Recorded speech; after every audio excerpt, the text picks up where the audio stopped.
You know, I don't know if it is the recent news coming out about Rolex price increases, or when it was like, end of 2021 when Rolex kind of broke their silence on their product shortages, where they literally dug themselves deeper in a hole. But in 2022, there's been an overwhelming amount of people buzzing about what to expect from Rolex this year, and if there are alternatives to Rolex in the watch world. It seems like some people are turning their backs on this brand. I don't think that that's the case, okay. I don't think that enough people are turning their backs on Rolex for Rolex to change. I also don't think that it's affecting Rolex negatively, because I think Rolex is always going to be here and they're always going to be a powerhouse. I just think some people are getting sick of this. That's right, my inbox has been inundated with people asking me to recommend alternatives to the Submariner because they are sick of being waitlisted for what seems to be just kind of a basic stainless steel diver. And what's proof of this being a thing is that Federico got enough questions about this that he, like at the time of me filming this episode, uploaded his own episode of alternatives to the Submariner. So clearly a lot of people in the watch world are wondering what they can look to, because the Submariner is just, I guess, not an option in 2022. You just can't find them. So if you haven't seen Federico's episode, I'll leave a link in the description below. Go ahead and check it out. He knows more about watches than me, so you should be watching him as well as watching me. And actually, in that episode, he recommended one of the same watches that I put on my list today. You probably already know which watch it is, because when you think alternative to Submariner, like, you gotta consider this one other watch. Actually, it might not be the watch that you're thinking. If you're thinking it's the Omega Seamaster, it's not. In fact, it's not even Swiss. It's actually German, and that should probably give you the hint.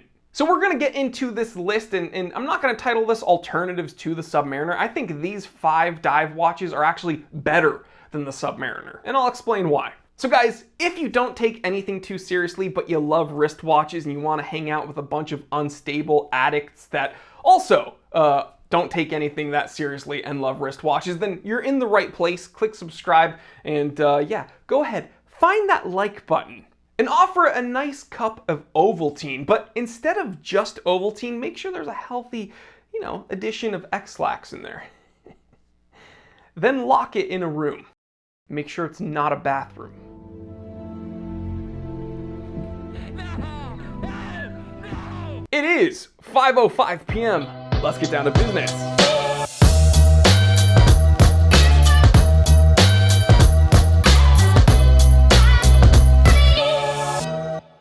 Alright, so I already teased you about the watch that Federico recommended and that I am recommending, so we'll just kick it off with this. The Huta Original CQ.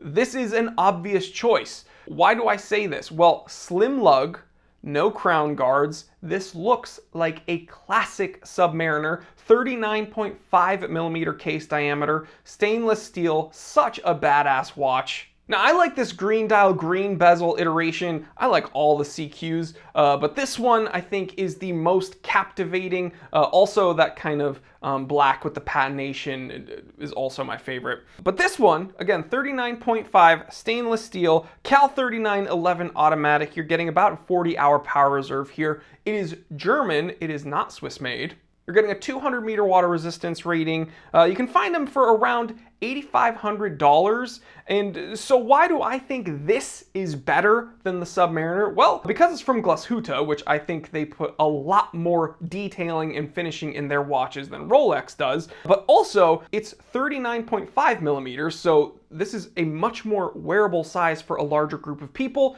whereas Rolex's, their Submariner is already at 41. I mean, their Oyster Perpetual is already at 41 millimeters, but their Submariner is 41 millimeters. It's only getting bigger from there, whereas this is a much more reasonable size. For that reason alone, I think it's better than the Submariner, but also because you can actually find one, and you can find them, again, for $8,500, which is, probably half of what you'll pay to get any stainless steel Submariner right now. Next up, the Blancpain 50 Fathoms Barracuda. Now, the one thing I don't like about this is that it's technically a limited release, although you can find these for $20,000. And I know you guys are probably clutching your pearls like, 20,000? What the heck? Well, if you're gonna be spending that kind of money on some basic Rolex Submariner, you should probably definitely consider this one instead. 40.3 millimeters, 300 meter water resistance rating, the Cal 1151 automatic. This watch is so sleek and classic, and it looks like an actual old Blancpain 50 Fathoms, but you're getting the confidence of a new watch. Again, if you don't like faux patina, this is probably not the watch for you, but I think this looks gorgeous.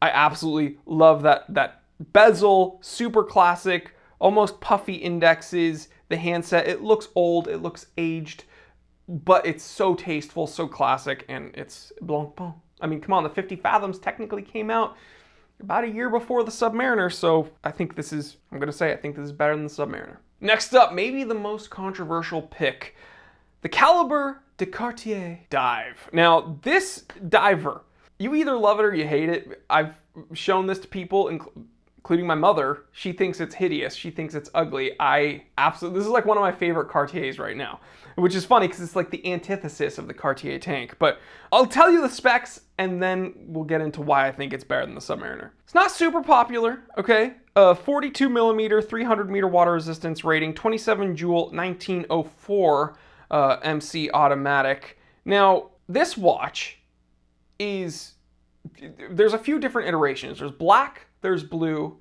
there's two-tone of black, there's two-tone of blue. There's also, I believe, a black case one. Also, there's solid gold. Oh man, that two-tone blue looks incredible. Every time I look at this watch, I wish I owned one. And you know what? It's actually feasible to own because you can find these all day long under $8,000. So you're already saving money instead of getting, screwed by buying a Rolex. But the sub-second hand, the date complication, the huge sapphire on this oversized crown, big crown guards, it is such a sharp watch. If you show up to let's say you go to like Red Bar or one of these other watch group hangouts and people are wearing their various divers, you're inevitably going to see the Seikos.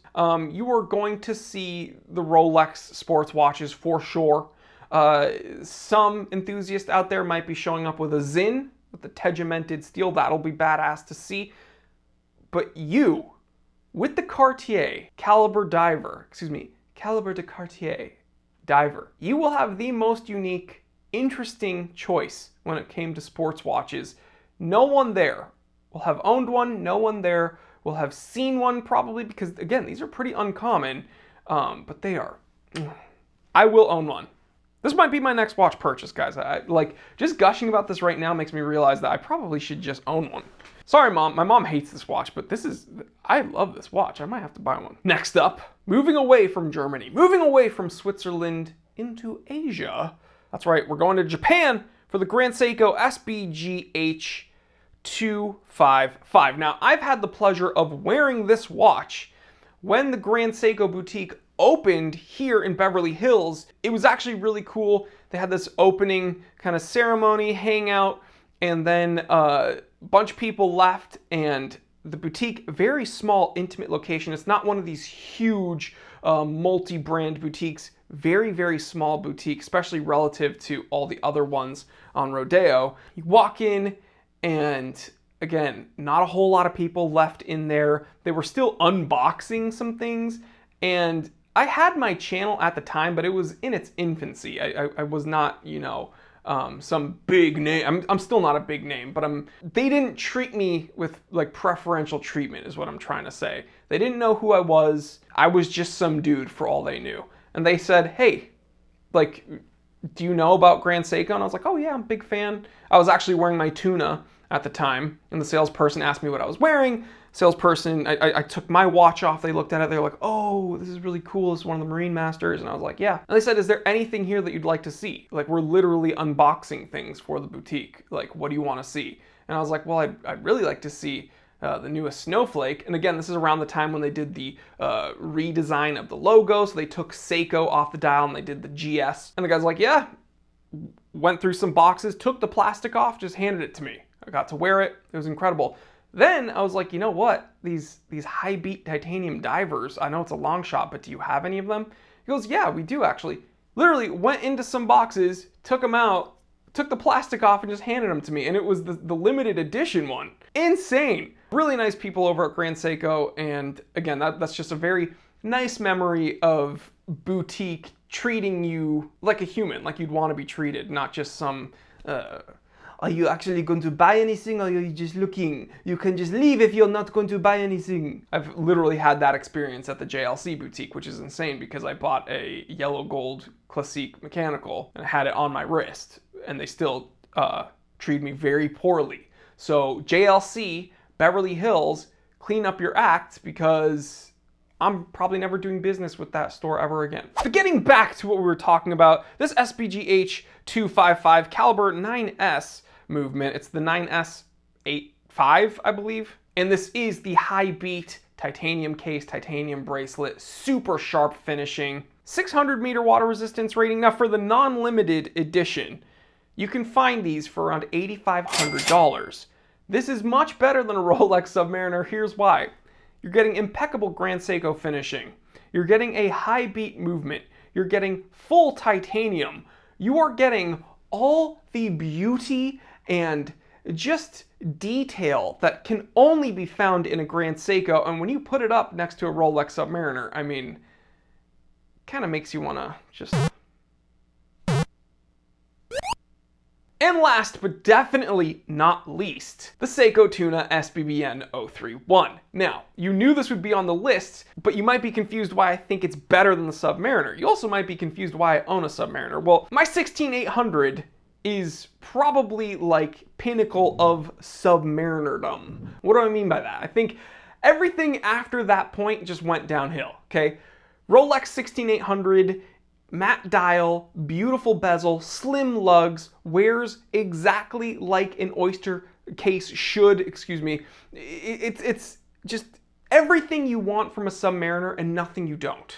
However, if I'm looking for an actual tough dive watch that like outperforms most mechanical watches, period, you gotta go with the Seiko Tuna and the 7C46 quartz movement. That's right, high torque quartz. 48 by 48, and I know this is, I was just complaining about how the Submariners are getting too big. This wears smaller than it lists on paper, which is the opposite of Rolex. Rolexes wear larger than they list on paper. 300 meter water resistance rating, Lumabrite loom. Seiko's proprietary loom is the best loom in existence, period, full stop. Amazing stainless steel with titanium bracelet, gorgeous diver extension. I say gorgeous because the way it just ratchets open and ratchets close, it is a thing of beauty. So smooth, so you can almost use it as like a fidget toy. It's fun to play with and it's actually functional. And you can get all this crazy saturation diver lineage and technology for under $1,300. I spent $1,300 because I bought mine brand new when it was new on the market. You can find these for less than that. I think I've seen them new for $940, I think I've seen.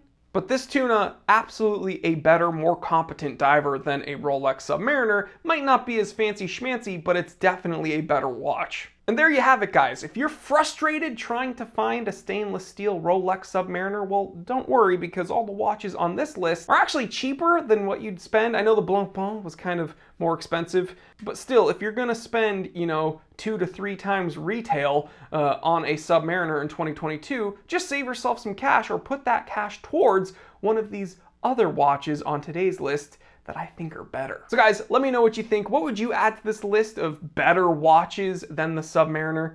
Leave me that comment. I want to hear from you. And also, guys, again, if you enjoy watches but you don't take anything too seriously, consider subscribing because you're in the right place. And also, find that like button. Give it some Ovaltine. More Ovaltine, please. But make sure there's a healthy dose of X-Lax. Then lock it in a room. These are getting more and more f***ed up the more I do them, I'm realizing. I think last week I told them to have the like button drink motor oil. Bing bong, bing bong, bing bong, bing bong. All right, guys, I will catch you on the next one. Stay happy, stay healthy, stay blessed. I'm Jory Goodman, the time teller, and always remember, I didn't invent time. I just tell it.